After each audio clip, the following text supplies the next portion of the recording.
So I figured I would make a video to precede the second season of mowing for this Husqvarna 315X auto mower. I think I made one or two videos last year about what it was like installing this system in a real-world yard that has hills and bumps and rocks and all the rest of it. I don't have a perfectly flat yard that's perfectly smooth with perfect grass. It's a real nasty yard in some sections. So it's a real good test for auto mowers like this to see if it actually, can do well. As of last week, I had no interest in getting the terrain kit, which has basically better rear wheels that can dig into the dirt more, because I was afraid that I would rip up the dirt.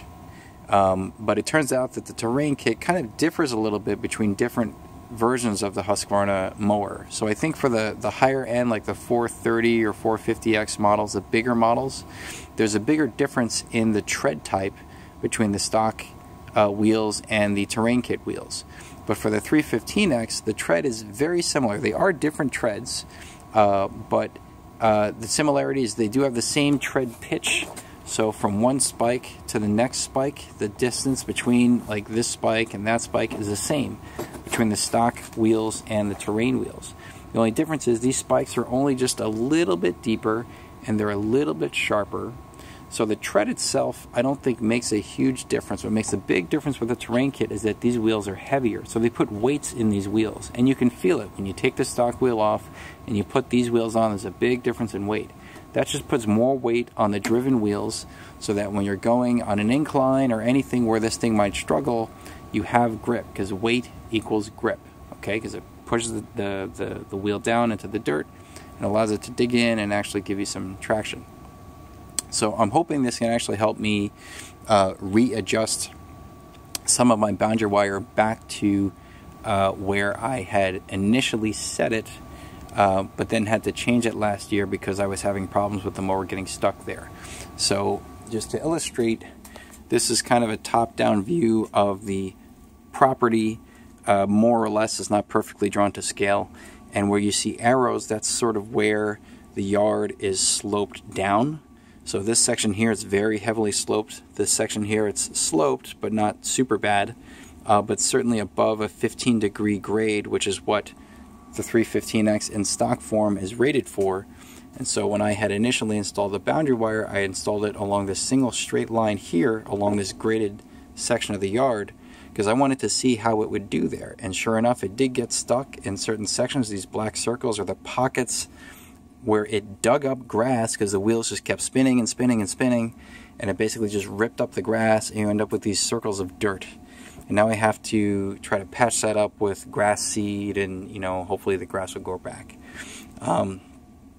So if the terrain kit actually helps me here, maybe I can move this boundary wire back to where it was, because maybe it'll just perform perfectly fine over that graded section with the heavier rear wheels. So I look forward to seeing how that does this coming season.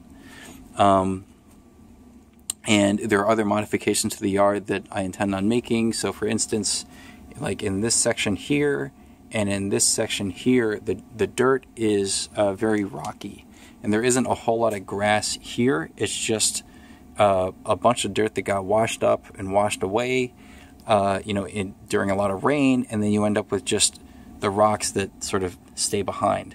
And that can be a problem for the auto mower to sort of get up through this region here.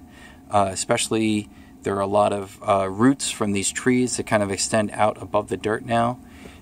So this section is a little difficult for the mower. It still makes it through, but what I found is that it did spin its wheels quite a bit last year with the stock wheels, and it dug up certain sections over and over and over again. And so I'd have to go back, like over here in this section of the yard that isn't covered by the mower, dig up some dirt here, put it over here, try to smooth out the dirt. And sure enough, it would rain, the dirt would get washed away, or the mower would just start spinning its wheels in that section and keep kicking up the dirt, and then you lose all that dirt. So what I want to do is take the rockiest sections, get a bunch of topsoil, bury the rocks in topsoil, and then plant some grass seed, and maybe that'll solve that problem for this coming season. So if you have a yard that's hilly and bumpy and rocky.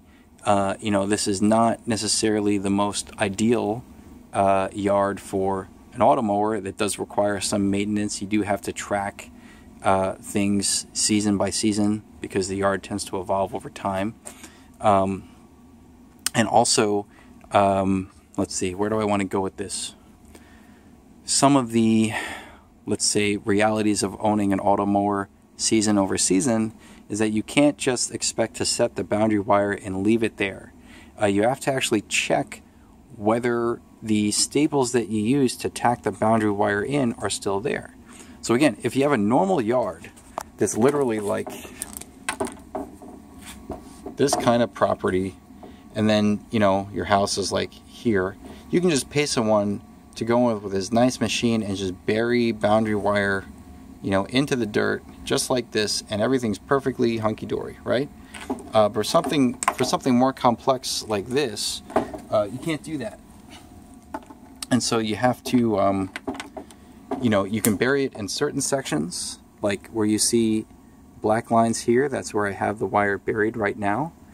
And then in other sections, because there are roots or rocks, you know, into the dirt, you can't bury it and you have to staple it in. So what happens, and what I discovered that happens, is over the winter, those staples, wherever the wire is not buried, those staples can come up out of the dirt. And you see it especially in areas where, you know, a tree is nearby, because as the tree grows, you get root pressure, and that can push the staples up. So you have to go around and like check every single staple along the path of the, you know, boundary wire to see, okay, is this thing up? Let me press it back in. Let me press it back in. Da, da, da, da, da. So you could have, you know, in this particular yard, like 800 staples that you have to go through and make sure that they're all still in. Because if they're like out a bit and it's not holding the wire down and the wire gets loose, the wire can get cut. So you don't want that. So you have to check that. And obviously, you know, if you can find a way, maybe find a way is the wrong term, but what I've been doing lately is going back in preparation for this next season of mowing and looking where I have staples and trying to figure out if I can replace that stapled section with just burying the wire there. Because I know that, like over here, for instance, you know, when I set this strip here with staples, the mower did fine, so I didn't have to readjust anything. So now we can go back and try to just bury this down underground, so that way I don't have to worry about staples ever again. And then, you know, just doing that around all the rest of the yard where I'm confident that the way I place the staples is good, so I can take staples out, bury this, bury this, bury this. It's a lot of work because you have to do it by hand with a spade, and it just takes time. But other sections where I can't do that, or where I know that I might want to readjust the wire, then obviously I have to keep the staples in there. So you got to go check, are the staples still in there? Press them back in, make sure everything is all good to go before you actually plug your automower back in and set it going for the next season. So that's thing number one that you have to work on apparently every season in the real world with an automower.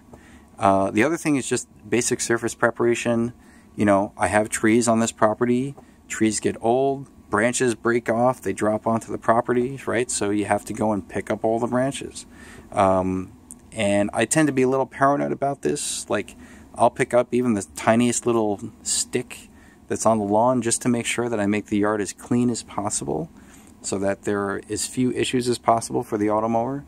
And that's also something you just have to track over time, even through, you know, during the season that the mower is running. It's running in the summer. You could have a thunderstorm in the summer. It could be windy. Tree branches can break off. And if you're not paying attention to the yard because you have this robot mower that's kind of doing everything for you, before you know it, there's a big branch or a big stick in the yard and the mower gets stuck. So you got to pay attention to the surface. Yeah, so I think that's it. I just want to emphasize that, you know, once you set up the automower for the first season, that doesn't mean that you're done. You still have work to do in subsequent seasons to make sure everything runs smoothly. Also, you know, the tread on these, for example, I mean, not these in particular, because these are the new wheels, the terrain kit wheels, but over time, this tread will wear out. Okay, so even if it works really well the first year, maybe it lasts really good for like 2 or 3 seasons. If this tread starts to round off and you see the mower starting to get stuck more, guess what? Got to buy new wheels. So little things like that. But overall, I'm looking forward to this. I think what I might end up doing going forward is, after a few seasons, getting another auto mower. You know, this particular 315X model, given how much it costs, given the region that I live in and how much it seems to cost to get people to mow the lawn around here, that thing will pay for itself in about 2 seasons, maybe a little bit more than 2 seasons.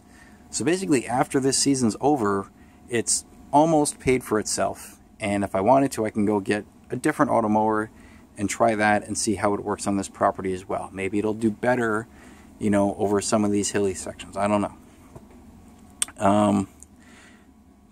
Yeah, I think that's it. I don't want to go too long here, so thanks for watching.